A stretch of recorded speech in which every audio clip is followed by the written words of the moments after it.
All right, so 4PP the documentary part 2. So I left out kind of an important part of the last story. I talked about everybody who I met and how I met them and the original 4. But if you had been there in the back when we first started making, we made our first little, like, not business card, but promotional card, if you look on it, I mean, there's Travis as out Nobunaga, there's Nick with his little death shirt, there's Brad being Brad, and there's me carrying, like, a poppin' music controller, which I still have, by the way. And then there's another guy on there. Look at this guy. Who is that? And that is Juan. I want to give Juan a proper shout out because, early on he really was there with us, doing stuff. And that people always, the joke was, so you're the 4-player podcast, but there's 1, 2, 3, 4, 5 people. Well, I don't get it. And and we're just like, ugh, why do we pick that name? It's so stupid. But yeah, Juan was somebody. I just actually messaged Juan today, and I was like, "Hey, how did we meet?" And he was like, "Yeah, GameStop." It's through Kamala. Kamala Noor is a friend of ours, and I knew him through GameStop, I guess. And I met Juan. Juan and I actually, how we actually got close is we were both into like anime and stuff. And the big thing was that he used to work at the YMCA in the swim center. And so I got really into swimming, and this is how I got into swimming, is that he was like, "Oh yeah, you should come down and swim. I have break at this certain time in the day, and you can come swim with me, and I'll get you into the Y." And I was like, "Okay, great." And so, like, there were times we would, it was miserable. They'd open at like 8 a.m. and you have to be there at like 7:50, otherwise all the lanes are taken. And he would just be like, "Hey man, let's swim," and it's miserable, man. It would be like 8 o'clock in the morning. In December, it was like freezing cold, and you're like, and then the first thing you do is you get in there, you take off your clothes, you turn on the shower, which is not very hot, and it's just a miserable experience. But him and I did that for like, a good 6 months, just swimming all the time, swimming. That's how I got better, and it's great, man. I like, yeah. I mean, Juan and I, it was fun. It was good getting along. There's some stuff that we filmed we never released. I still have it, man, and I still want to kind of put it together, but I mean, he really helped out early on. He was there. He was broadcasting all the time. This was back when we could, like, on JTV, we were, like, broadcasting, like, full movies and shit. I think Iron Man came out. He put out Iron Man on the stream. We just watched it all together. We watched anime together. Early on, JTV, okay, so this will lead into, like, how we got into streaming. So you have to remember that early on, JTV was Justin.tv, right? It was just Justin Khan, I think. It was a streaming service, and they were out there playing. It was just mostly, everybody was just people streaming their lives, right? It was always a girl in front of a keyboard, like, "Hi guys," and people and like they show some cleavage or something, and they sit there and answer people's ridiculous questions, "Take your top off," or whatever. And Justin Khan was somebody who had like a backpack with a camera, and he would just stream his days. And there was people like streaming their lives in Tokyo and stuff, and that was JTV, and that's basically what was it. And I said that we were different is because you have to remember this was like a completely new landscape. Like when we started doing a show, so me and Brad started doing the show, and we always idolized the hotspot, right? I talked about this in the last episode. We looked up to like Jeff Gerstmann, Greg Kasavin. There was one time I met Greg Kasavin at some PAX, I think, and I remember I was like, "Hey man, your Killer 7 review changed my life," or Killer 7, or I forget which one, but it was one of them. There's like a handful of like reviews that he did were just still super memorable. Killer 7. There was one, I think Ninja Gaiden. He was dressed up as a ninja. Metroid Prime, and Brad and I just both looked up to Greg Kasavin so much, and I remember meeting him at a convention and telling him like, "Yeah, I think your Killer," I was like, "Your Killer 7 review." It was Killer 7 or one of those weird Japanese games that I really liked. I want to say Killer 7, but I can't remember. Yeah, so yeah, we really looked up to guys like that, and this goes back to a different time when we were like growing up and like GamePro or EGM and reading the magazine. Even Nick, being young, he was still into that. He still had a subscription to EGM, and it was one of those things where from us watching that stuff, we would read it and then we'd have opinions and then we'd come together and like talk about them. And that was just a very like natural thing, young people thing for us to do. And we just was like, well, let's just talk about it. And the thing people I think don't really realize, and I think it's hard for people to start shows and why people don't become successful. We probably recorded a podcast for like a year and a half. It was just me and Brad, or me and Nick, or me and Brad and Nick, because Brad wasn't living in Austin at the time and he eventually moved up. But yeah, we went on for like a year and a half just recording shows when we could. Like every other week when I went back to Houston, I would record with Brad, and you know, I would record with Nick like when up in Austin when Brad wasn't there. So I mean, like, sorry, I'm trying to fix something. But I mean, I don't think people realize that is that we just did the show because we enjoyed the show, right? We enjoyed doing that. We just like, yeah, let's go, let's keep recording. Oh, that's awesome. And then the thing is, we were so stupid because we didn't know how to promote that stuff at all. I don't know if it's because the internet was not there yet.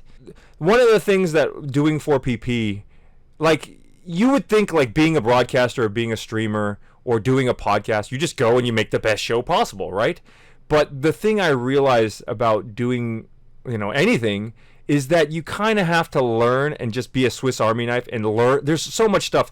Like I talked to I had a bunch of artist friends who used to go around and like go to conventions and sell art. Okay, you'd think that being an artist, you would just be a great artist, right? You hone your craft, become a better artist, improve, come up with ideas and draw stuff. But the thing is, there's so much other shit involved that you don't realize that you have to become good at. Like so not only are you drawing, you want to go to conventions, okay, so you got to print your art. So now you got to go around and find a printer. You got to get to know the printer. You got to find somewhere with the best deals. Then you have to kind of learn a little bit about the printing because, you know, different printing have different quality. You want it on glossy paper or regular paper. You're all of a sudden like bombarded with all this other stuff that really has nothing to do with just drawing, right? And then going to like conventions, you have to apply for a table, and then you got the table, and then you got to set up like travel plans, and you just got all this other crap that comes up. And sometimes you get frustrated, like, dude, I don't want to deal with this. I just want to do a show. But the thing is, we loved doing a show, and I think that's why they're still doing it now, because they like doing a show, and that's something I've missed too, being away from it. It's just I miss, you know, talking to my friends about games, and that's all it was. It really was just us talking about games, and we were just uploading, and we're like, we'll just upload it and see what happens. And I think I used to upload it on my old UT like storage. Like every UT student had some store. They gave you like, you know, 500, maybe 100 500 megabytes. Yeah, it was 500 megabytes. Not even a gig, but 500 megabytes. They're like, here you go. And I remember I was just uploading it. And like, you got to remember, there was no like Twitter. I think Facebook was out, but it wasn't really like everybody was using Facebook, or nobody really knew how to use it. So like, how do you get your show out there? We really didn't know. We really didn't know how to get there. We were just uploading it like dumbasses, and you know, there was no way to like kind of see how many people were downloading it. I think it was like 10 people a week or something like that. And yeah, and we were just doing it because we enjoyed it, and I think that's really important. So any of you guys who want to do like your own startups or your own projects, find something you like doing. Like the same thing with me. Like I've been pretty on schedule with these videos that I've doing recently because I enjoy just doing it. Like, you know, if people want to listen, great.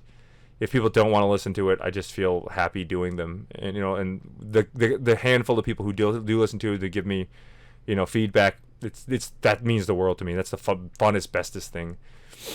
And so how we ended up broadcasting is that so I remember we were doing podcasts, and I'll be very honest, like Brad and I got in a pretty big fight because, you know, like this is something that happens with like sports teams or a family, you know, like when everything's hunky-dory when everything's going right.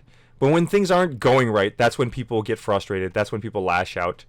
I don't think like it was anything bad. It was just me and Brad. We were like, I was probably the guy who was more always upset with the direction. Like, cause I'm a kind of person who I always want to see progress, and I want to see like measurable, tangible progress. Where like I was point A, and then here I am point B.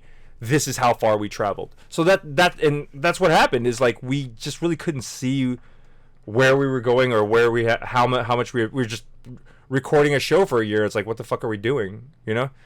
So I remember it was through, it's like, I got frustrated, you know. I was like, Brad, you need to do more. We got to figure out what to do. What are we going to do? And we were freaking out. And, you know, Brad was like, you know, we got in a fight, and we probably didn't talk for like, you know, like a day, 6 or 7 hours. We didn't talk for a while, you know, and we just kind of cooled off. And I remember Brad came into my room. He's like, okay, David, fine. You're not happy? Well, this is what we're going to do. And he just came with a plan, and he said, there's this site called JTV, Justin.tv, and we're going to stream our podcast live on there now, because everybody streams on there, and we're just going to stream our podcast. And I was like, okay, yeah, that sounds like, you know, maybe that could work. Maybe we could stream. And if you watch it, the first initial stream was just us just streaming, dicking around. I think one of our roommate back then, Aaron, was on the show. He wasn't even involved with 4PP, but we were just like trying to see how it would work. And you could probably find clips of us sitting in my room, just kind of talking about stuff, maybe game related, not game related, just talking about stuff to see, like, kind of getting a feel for, you know, how it would be. And I think maybe we did like 1 or 2 shows like that. That's it. And immediately after doing that, we were like, well, wait, we're streaming games, streaming us talking about games. What the fuck? Why don't we just stream games themselves? And I think the first one I ever streamed was Okami. I think we were just dicking around trying to figure out, you know, what would work. There was no like direct feed back then, so I remember I just took my camera and pointed it at the screen, and it was either Devil May Cry or Okami. I can't remember which one came first, but I remember doing Okami because it would look pretty, and I was like, well, let's see if the stream can even handle it, because you got to remember, like, internet speeds were not amazing back then. You know, like y'all complain about like the quality, or like, I can't even get 720p on this thing. Like back then, man, like if you get 480, that was like a huge deal. And yeah, so I forget who was with me. It was me and somebody, and Brad was not. They were all not home, and I was just screwing around, pointing the screen at the thing, and just trying to see how it would look, and then.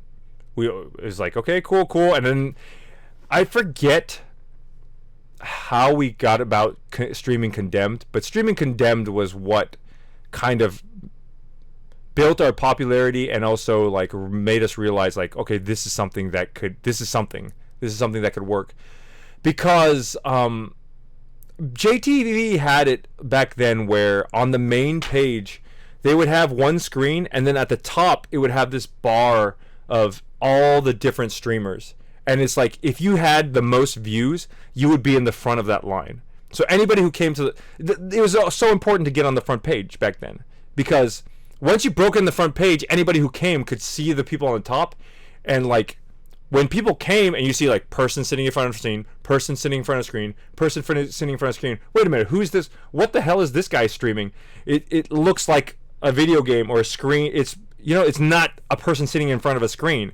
And then you would see it on the top bar, and they would just like, oh, what's that? And click, click, click. And that's how we ended up getting like 100, 200 viewers. Back then, like, I remember the first, like, if you broke 20 viewers, like, that was a big deal. And pretty much if you broke 20 viewers, you were on the front page, like, on that bar.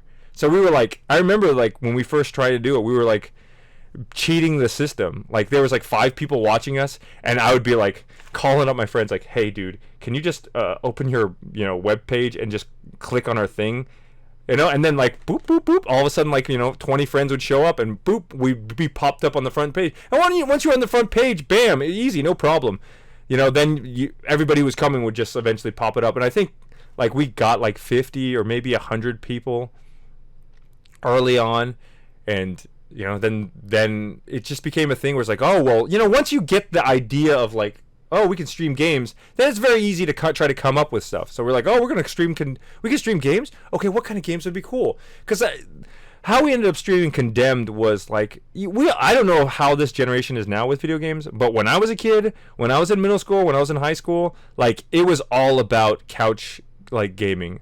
because there was always one control. There was only one controller. So I just remember a lot of fond memories of like, oh, Resident Evil is out. Resident Evil 2 is out. Oh, cool. Let's get it. Resident Evil 2. Somebody's playing and everybody else is sitting there watching, like, just like, oh, just cheering that person on and watching that stuff. And like even before we started doing a show, I think there was a time, I want to say it was Resident Evil 0 came out, and I was living in an apartment near Austin, and yeah, we weren't streaming back then. And I remember having a Resident Evil party. I'll see if I can find a picture of it. But we had a Resident Evil party, and like Nick was playing Resident Evils. I want to say it was 0 on GameCube. I want to say. But Nick was there, and we were all, like, me and a bunch of friends, we were all sitting on the couch watching Nick play it. And like, this was way before we ever started streaming. This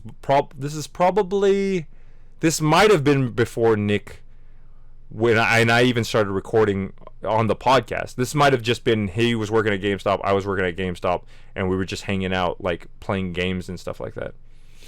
But yeah, I think that's really what I think tipped the scales, is because we always wanted to be journalists. We always wanted to be video game, like, talk about video games, and we never saw, I really, really believe this, we never saw ourselves as streamers. We always saw ourselves as video game personalities or video game journalists. And I think that's one of the reasons why we maybe didn't transition to YouTube, like, which was like, success-wise, that's, looking back on it now, that's the obvious right way to go. Like, that's what everybody did. Everybody jumped ship and completely just became, I'm a streamer, I'm a broadcaster. But we didn't do that. We were always like, well, let's do a podcast for 3.5 hours talking about video games. And like, what market is that? How many people are actually out there looking for the 3-hour video game talk show? That's not the mainstream population. That's not what would blow up, but that's what we like doing, and that's what we were interested in. So yeah, I think that's pretty much it as far as how we got into streaming. I have some stories about streaming as far as different how it was the Wild Wild West back then, I guess. Maybe that'll be the next one. I don't want to keep these, I want to try to keep this one shorter. So I mean, yeah, that's pretty much, that's how we got into streaming. It was just completely by accident, is the fact that we were doing a podcast and it wasn't going anywhere, and through an argument, we found a way to do something different. And then just, again, sometimes you make your own luck. Sometimes luck is because you're able to just kind of roll with it, right? Things aren't going your way, so you're open to new ideas. You're open to, like, well, maybe we'll do this. And I think that's really important for anybody who's, again, trying to do a show or trying to do stuff. Like, sometimes you got to be open with trying something new, and you can't be forced into this, like, I'm doing this, so I'm doing that, so which maybe I don't want to sound hypocritical because we didn't go into YouTube, but yeah, that's part 2, I guess. How we actually made the transition from podcasting to streaming, or broadcasting, as we like to call it. Broadcasting. We're going to broadcast. I'll see you on the next one. Thanks for listening. Bye.